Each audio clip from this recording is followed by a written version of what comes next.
talks about everything in our solar system. Started with the sun. Well, no, we started with our solar system as a whole.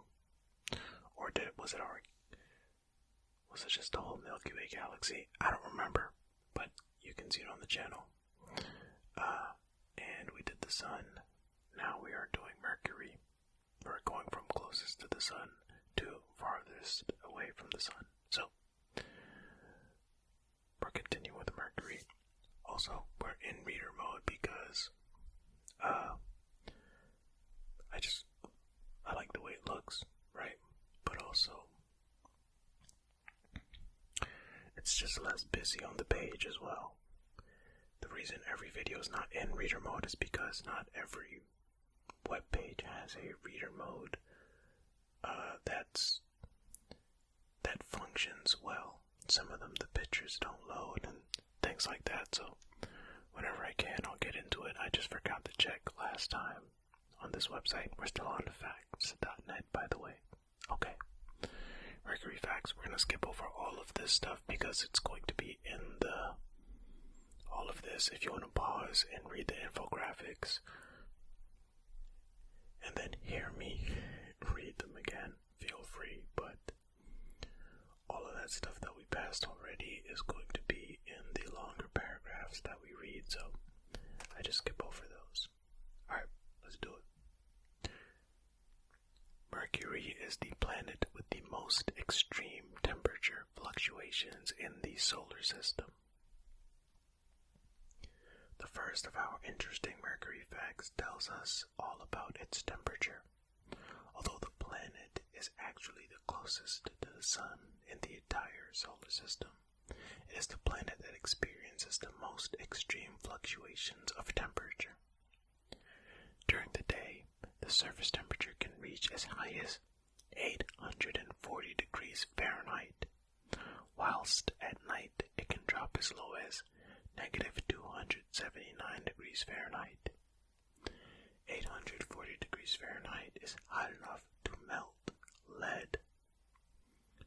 I mean, yeah, at 840 degrees, once you just reach triple digits in Fahrenheit, not to mention Celsius, you're dying, so that's crazy. Next up, Mercury is the smallest planet in the solar system. Little picture here for scale. Mercury is this one here. Tiny.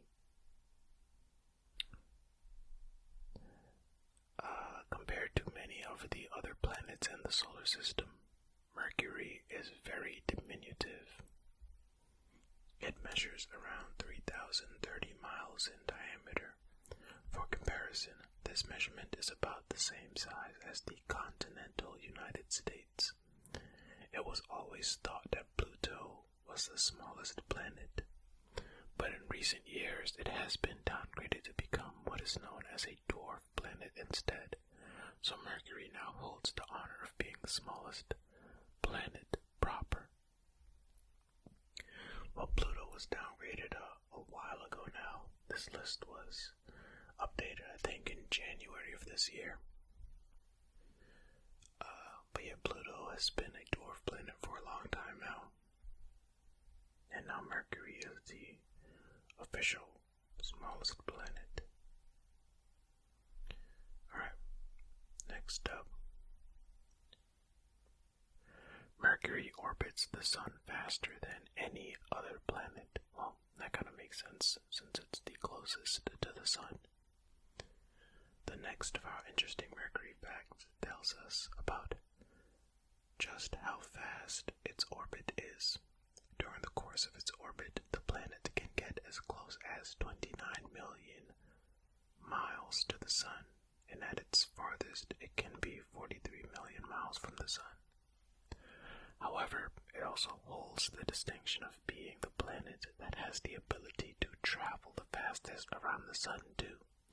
On average, it takes only 88 days to complete its orbit, traveling at a speed of 112,000 miles per hour as it does so.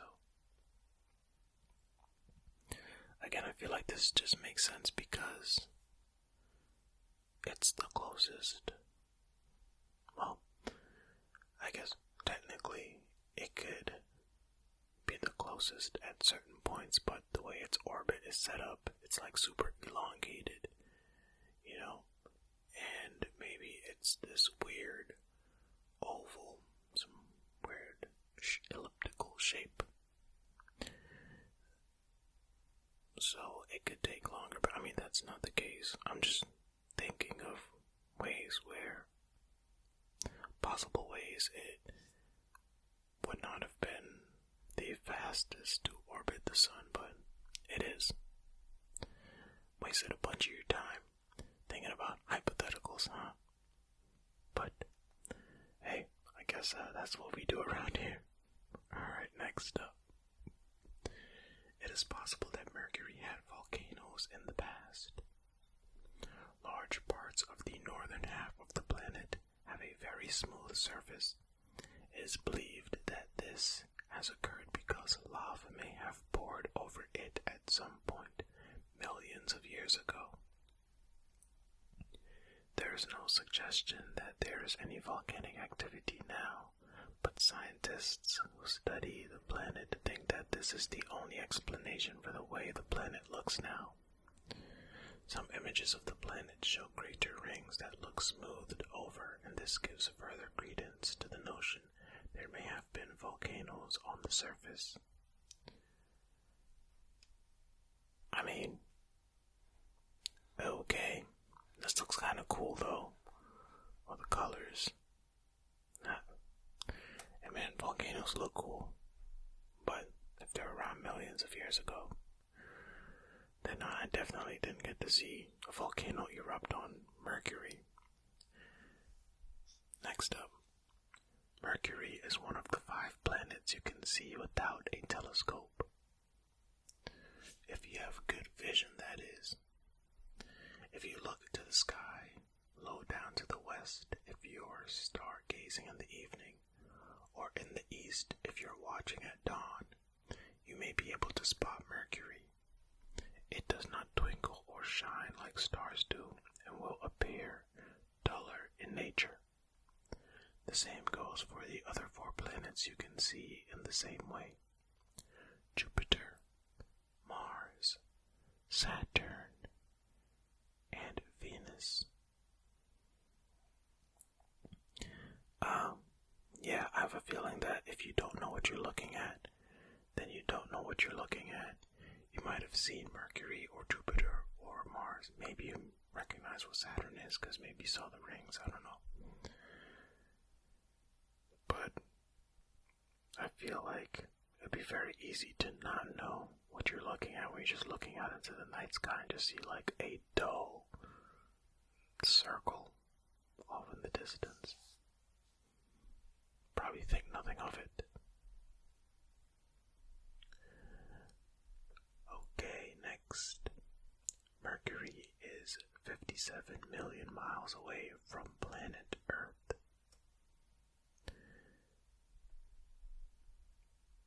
The next of our fascinating Mercury facts tells us about how far it is from Earth. It is 57 million miles away from us, which is 92 million kilometers. Scientists measure the distance between planets using something called an astronomical unit. Using this method of measurement, Mercury is estimated to be 0.61 AUs from us. Of course, AU meaning astronomical unit. Okay. Now, we all know. Next up, Mercury cannot be viewed from Hubble, so the Hubble telescope cannot see Mercury. Why not? Another one of the interesting Mercury facts is that the planet cannot actually be viewed from the Hubble Space Telescope. This is because Mercury is positioned too close to the Sun. As the Sun is so bright, its light would actually end up damaging the sensitive electrical components that are built into the telescope itself. oh, well, that makes a whole ton of sense and is actually super obvious. But in the moment, I wasn't thinking about that. I just finished reading how Mercury is the closest planet to the sun. And then, after, I'm like, well, why can't we look at it through a telescope? Well, duh, you nincompoop. You can't. It's too bright. You're gonna damage the telescope. You know, it's like, you shouldn't stare directly at the sun, right? You probably shouldn't stare directly at the sun through a telescope either. I'm just talking about like a telescope you have in your backyard. I feel like that's not a good idea. Don't do that. But hey, I am no scientist. I'm not an astronomer. I don't know anything. So don't listen to anything I say one way or the other. Talk to your doctor. Alright, next up. Copernicus was the first person to actually view Mercury. Although the discovery of Mercury cannot be attributed to one single person, it is widely believed that Copernicus, the Renaissance astronomer and mathematician born in 1473, was the first person to view the planet in orbit during the very early stages of the 16th century. Galileo is believed to have been the next person to view Mercury over 100 years later in the 17th century. Why are they giving this to Copernicus? Did he write it down? Was he like, I'm viewing a planet that appears to be the closest to the sun? What? I mean, I know it says the discovery cannot be attributed to one person, but if it's widely believed that Copernicus is the first person, why is that the case? Why did Copernicus get dibs? Let me know. Somebody, let me know. Next, your weight would alter drastically on Mercury. Okay? I feel like your weight would change a lot on a lot of different planets, no?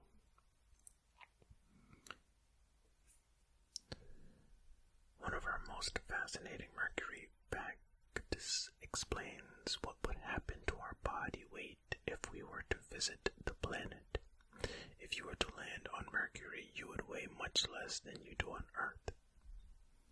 This has nothing to do with actually losing weight, but more to do with the fact that Mercury has much less gravity. To put that into context, if you weighed 100 pounds on Earth, but traveled to Mercury on a spaceship, you would only weigh 38 pounds when you landed there. Okay, there's also a little chart here if you want to figure out what you would weigh on different planets. At the bottom it says, the chart is based on ratios. It can be applied to kilograms just the same. So, there you go. Pause the video, screenshot this, and go tell your friends how heavy or light they would be on other planets. Geez, on Jupiter, if you weighed 225 pounds, on Earth, you would feel like you weigh 526 pounds. That's a big jump. But look, if you weighed 225 pounds on Earth, you would feel like you weigh 13.5 on Pluto. Good grief, Charlie Brown. That's crazy. Alright, next. The center of Mercury is molten iron. The core of the planet is made up of iron. Over many millions of years, it has cooled and started to contract. This fact is partly responsible for how the surface of the planet appears wrinkled and cratered. However, astronomers now believe that the center of the planet has not cooled totally and that the very center of its core is still made up of molten iron. Why do they believe that now?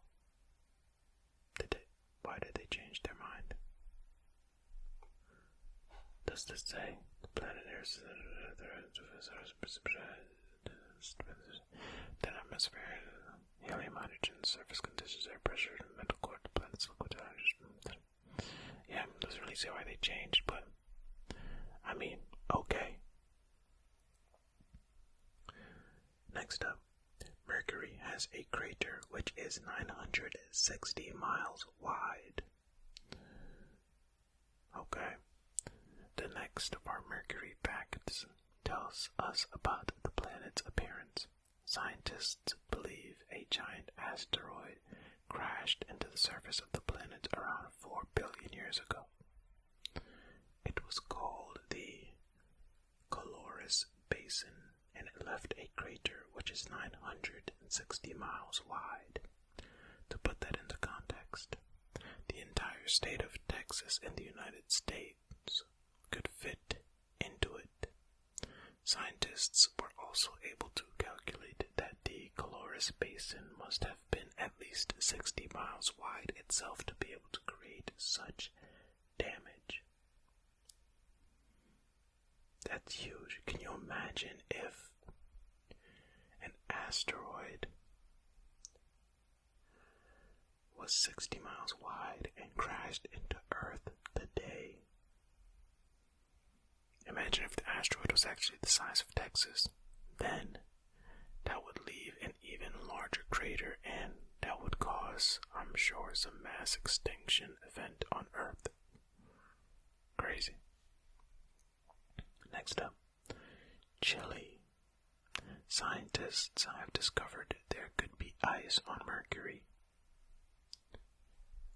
It seems odd to think that a planet that has such high temperatures could also be home to ice, but scientists believe there's a strong possibility Mercury could have some of the cold stuff, and it is located inside its craters. Well, it's not crazy because they said it can get to like negative something. I don't remember what it said, but it was negative degrees, which means that possibility of freezing things in ice. The reason scientists believe this is because the planet's north and south poles are very shadowy and their temperatures are very low. It is thought that these two facts make it possible the planets could retain water which could then ice over. Another possibility is that water has seeped out from inside the planet and froze over. Either way, it goes to show that Mercury is a planet of contrasts. Yeah, I wonder if there's Santa on Mercury on its north pole. Next, Mercury has the thinnest atmosphere of all the planets. The next of our fascinating Mercury facts tells us about its atmosphere. It has the thinnest atmosphere of all the planets in the solar system. In fact, the atmosphere is believed to be so thin that scientists have had to come up with a completely new name for it. They have called the atmosphere of Mercury the exosphere. I feel like I've heard that before. Are they using that in science fiction movies as well? The moon and some of the other planets all have exospheres too, but Mercury is the only planet to have this phenomenon on its own. Okay, so that makes sense why I've heard this before, because Mercury is not the only one. Because I'm like, that doesn't sound like a new thing, or like an exclusive thing. I feel like I've heard it in reference to things that are not Mercury. Next, astronomers wrongly believed that Mercury had a smooth surface. Up until the year 1973, astronomers studying the planet thought it had a smooth surface. However, when the American robotic space probe Mariner 10 flew by Venus and Mercury in that same year, it was discovered that Mercury is actually the most cratered planet in the solar system. The surface of Mercury is actually very similar to that of the moon. What if Mercury was really a moon from another planet that got flung away from its gravity somehow? They just got caught up to the sun or something. Well, what if? I don't know what I'm saying. Let's finish up here. Mercury has strange tails exuding from its surface. I'm looking at this little diagram here. Are these the strange tails? Atom trajectories, as this thing says. The last of our Mercury facts tells us about a strange phenomenon seen in the atmosphere near the planet. When Mercury has been examined closely by researchers from NASA, they have noticed that the surface of the planet has strange tails and trails that seem to come off its surface. These are trails of particles that float off into the air in a tail shape. NASA do not know why the particles take on this formation, but they think that it could be something to do with the magnetosphere that surrounds the planet and the sun's wind. Well, geez, Mercury, how many spheres are you gonna have? Okay. I wonder if things like this, I wonder if things like these tails happen to other planets as well. I guess we will find out. And then as the Mercury summary, which, is just summarizing everything we just read, right? Extreme fluctuations of temperature may have had volcanoes. Volcanoes may account for how the surface looks. Mercury has little to no atmosphere and is the closest planet to the sun. Boom. There you go. Yeah. That's it. So, we did the sun. We did Mercury. We are well on our way to having a nice little series here. I appreciate everybody for watching. Thank you so much. Subscribe, like, all that jazz. I appreciate you. And until next time.